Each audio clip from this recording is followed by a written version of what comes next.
Olá, pessoas! Eu sou a Natasha, este é o Redemunhando, e hoje nós vamos falar um pouquinho sobre as minhas impressões de leitura do livro O Conde de Monte Cristo, do Alexandre Dumas, pela Zahar.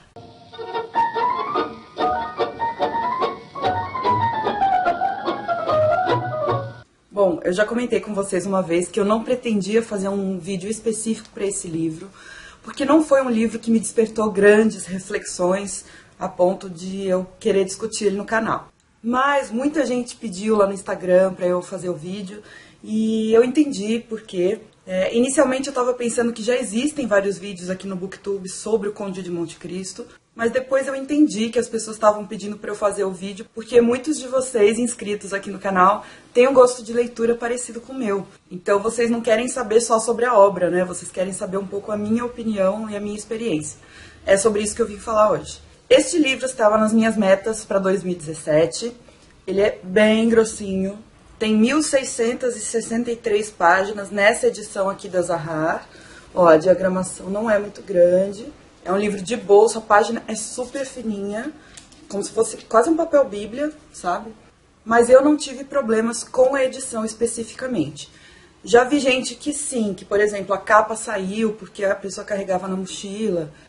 Então muita gente considera um livro frágil. Para mim não teve problema nenhum, ele ainda está inteirinho. Acho que muita gente vai preferir a edição sem ser de bolso, por conta dessa grossura da folha principalmente, mas para mim foi tudo tranquilo. Eu vou deixar embaixo na descrição do vídeo os links para compra, tanto da edição de bolso quanto da edição normal. E esses links direcionam para o site da Amazon, tá? O Conde de Monte Cristo foi publicado pela primeira vez na França entre 1844 e 1846, em formato de folhetim. No Brasil, começou a ser publicado com grande sucesso também num jornal em forma de folhetim, já no ano de 1845. Então, só com alguns meses de atraso em relação à França. Essa característica de folhetim é presente no livro o tempo inteiro, tanto pela divisão dos capítulos, quanto pelos ganchos de narrativa que ele traz. E isso é um pouco o que justifica o tamanhão do livro. Esse folhetim fez tanto sucesso que ele meio que foi prolongando para poder vender mais. E aí no final, quando juntaram tudo, deu esse calhamaço. Então na edição do livro, dividiram em 6 partes, sendo que cada parte está dividida em 20 capítulos, mais ou menos. Vou fazer um breve resumo para quem não conhece, embora seja um clássico, é difícil, né, a pessoa não ter ouvido falar, mas só para vocês se localizarem, esse livro se passa na França pós-napoleônica, e nós vamos acompanhar o protagonista, chamado Edmond Dantes. É um jovem meio de classe média baixa, ele é marinheiro, e ele tem grandes planos para a vida dele, de subir na carreira de marinheiro, casar-se com Mercedes, sua noiva, por quem ele é muito apaixonado, até que ele se vê envolvido numa trama política que ele ignora, mas na qual ele é envolvido, e ele acaba sendo preso injustamente e levado para um lugar chamado Castelo de If, que é essa fortaleza aqui que tem na capinha. Então é um lugar bem isolado, uma ilha, um castelo, e ele fica lá nas masmorras, meio que apodrecendo, esquecido por muitos e muitos anos. Nesse meio tempo ele fica super desesperançoso, conhece uma pessoa que vai ajudá-lo a sair dessa situação, ele consegue sair da prisão e enriquece de uma maneira muito mirabolante. Ele vira um grande magnata, se reinsere na sociedade francesa, só que agora de maneira nobre, vamos dizer assim. Ele se torna um conde, o Conde de Monte Cristo. E a grande ambição da vida dele passa a ser se vingar de todas as pessoas que o levaram a ser preso e a ficar lá esquecido por muitos anos. Basicamente, essa é a história do Conde de Monte Cristo. Então é um livro de aventura, super aventuresco, tem um clima de novela, assim, sabe novela de TV mesmo? O aspecto do entretenimento é muito pronunciado. Como eu falei para vocês, eu não vi muita reflexão proposta nesse livro. Dá pra gente pensar algumas coisas, mas por nós mesmos, assim. O livro em si não está preocupado com aprofundar muito questões históricas, filosóficas, nem nada disso. Essa não é a proposta dele. A proposta é entretenimento, porque era uma novela do século XIX, que era o folhetim. Então vamos lá, o que eu achei? Eu gostei do Conde de Monte Cristo.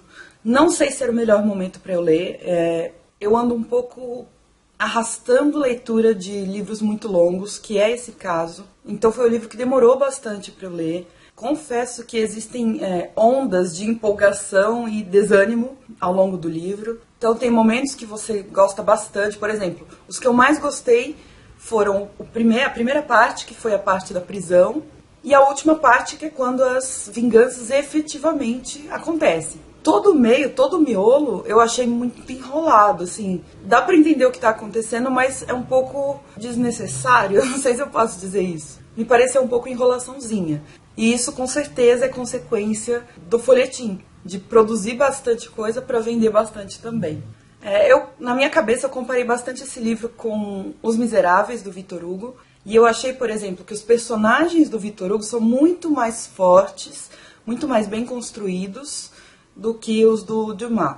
Eu senti empatia com o Dantes até o momento da prisão, até o momento que ele escapa da prisão. Depois disso, eu acho que ele se torna um cara muito frio, muito apegado, não às coisas materiais, mas essa questão da vingança, que para ele é o objetivo da vida. E aí eu achei um pouco forçadinho, assim, eu não consegui me conectar muito com o protagonista. Esse livro tem uma coisa que torna uma leitura gostosa, que é tudo muito megalomaníaco, é tudo muito grande. Então, por exemplo, o dinheiro dele, o dinheiro do Conde de Monte Cristo é infinito, as vinganças são grandiosas, é tudo exagerado. E eu acho que isso dá bastante esse ar de novela que eu comentei com vocês. Existe um filme do Conde de Monte Cristo, eu acho que é de 2005, e eu gosto bastante do filme, mas eu não sou a pessoa mais crítica com relação ao cinema. Eu costumo gostar bastante das adaptações que fazem de livros, e as pessoas são muito críticas em relação a isso. O filme é bem diferente do livro, a única coisa que é igual é esse fio de história.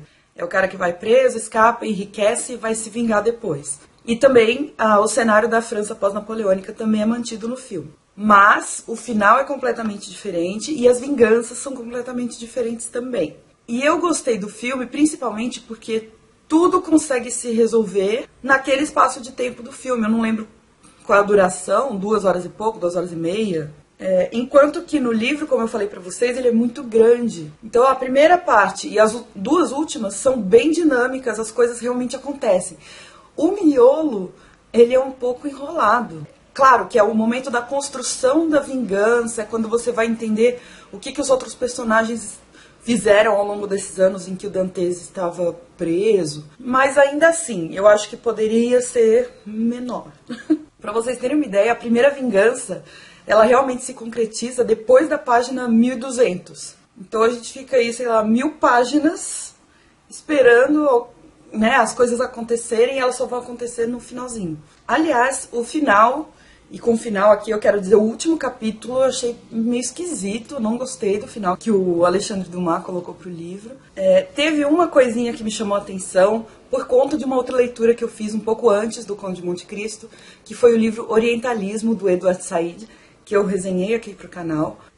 Esse livro é muito interessante para a gente ver um pouco da visão que se tinha do Oriente, ou que se tem até hoje, mas que se tinha principalmente no século XIX, com relação ao luxo, com relação à ingenuidade ou à malícia que os povos orientais, e aqui usando a generalização, que eu não deveria, mas é a generalização que eles usam, que os orientais tinham e tal. Então, nesse livro, dá para enxergar o que o Said fala do orientalismo no livro dele, que foi escrito um século depois. Isso eu achei bem interessante. O Conde de Monte Cristo funcionou como uma espécie de documento ficcional sobre a questão do orientalismo. Mas então, gente, basicamente foi isso que eu achei. Eu achei um livro bom, divertido, de entretenimento, longo demais para o meu gosto e para o que eu acho que a história pede. Eu acho que a história podia ser um pouquinho enxugada, porque já que é um livro de entretenimento, eu acho que a ação nesse livro é bem importante.